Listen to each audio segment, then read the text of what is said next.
नमस्ते दोस्तों। आजकल जाति आधारित जनगणना की चर्चा जोरों पर है। कांग्रेस और विपक्षी पार्टियां बार बार इस मुद्दे को उछाल रही हैं, जिसमें ओबीसी की जातीय जनगणना की मांग जोरों पर है। जनगणना और एसईसीसी के बीच के अंतर और जुड़े तमाम सवालों के जवाब ढूंढने का हम प्रयास करेंगे।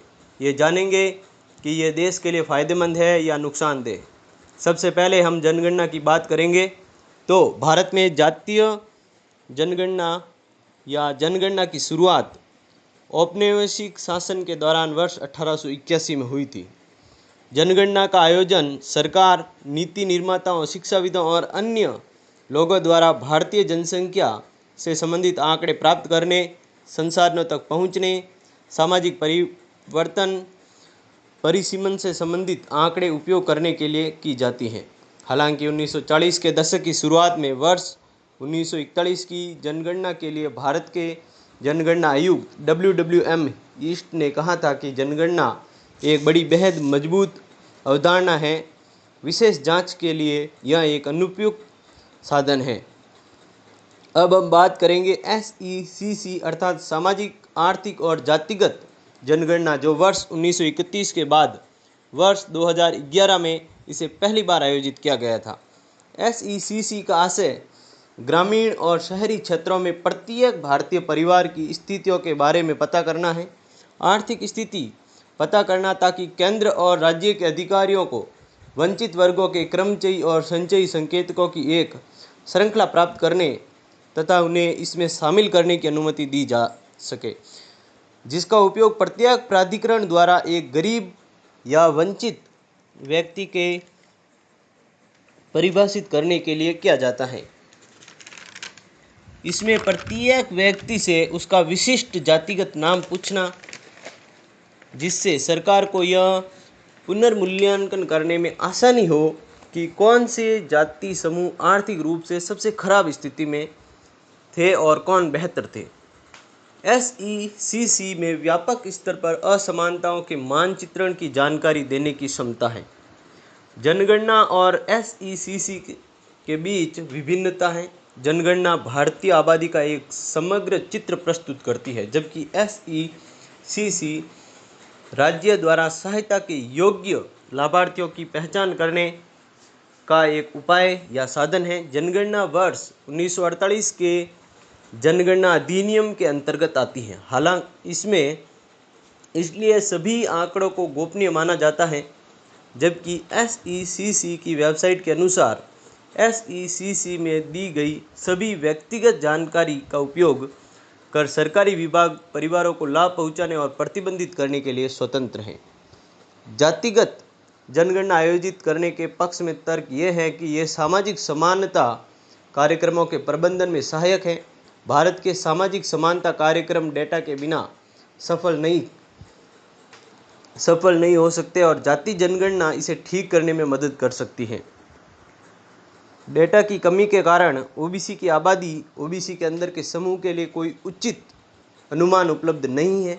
मंडल आयोग ने अनुमान लगाया कि ओबीसी आबादी 5% है, जबकि कुछ अन्य ने ओबीसी की आबादी के 36 से 65% तक होने का अनुमान लगाया है।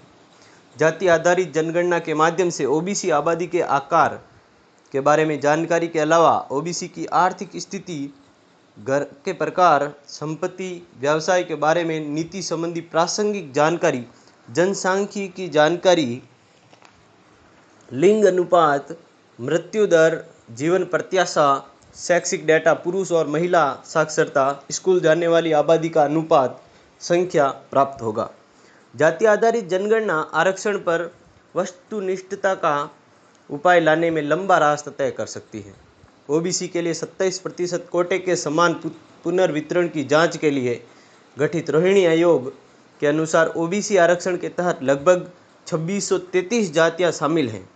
हालांकि 1992 से केंद्र की आरक्षण नीति इस बात पर ध्यान नहीं देती है कि ओबीसी के भीतर अत्यंत पिछड़ी जातियों की एक अलग श्रेणी मौजूद है, जो अभी भी हाशिए पर है। जाति आधारित जनगणना के दुष्प्रभाव रहे हैं कि जाति में एक भावनात्मक तत्व निहित होता है और इस प्रकार जाति आधारित जनगणना के राजनीतिक व सामाजिक दुष्प्रभाव उत्पन्न हो सकते हैं।